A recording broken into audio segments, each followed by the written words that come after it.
Hi there.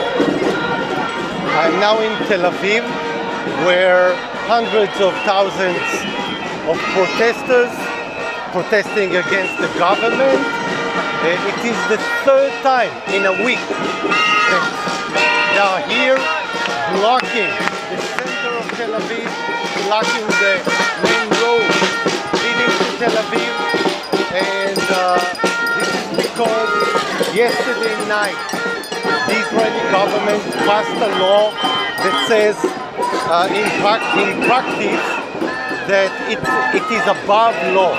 They can do whatever they want, whenever they want. There are no limits to anything. So, last post I spoke about values, that any organization, including a nation, needs values to share together. And now I want to talk about something else, that is unity. Again, if you are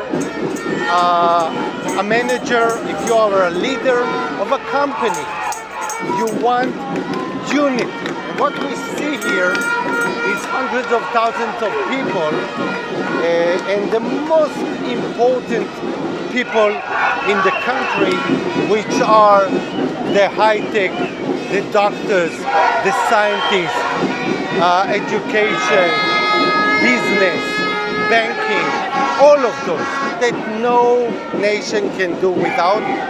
Of course, also those serving in the army. In Israel, this is very critical, and here they call themselves brothers and sisters in arms. So we see unity.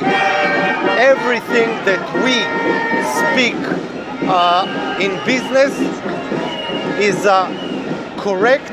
Also, when you talk about a country, about a nation, and when you have not enough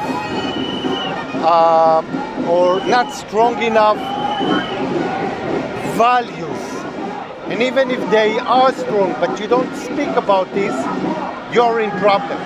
Same about unity. What happened here, thanks to Netanyahu, thanks to his horrible government, they united everybody, mainly around three topics: Jewish country, democratic country, liberal country. Those are the main things that everybody here agree. And values, those are values.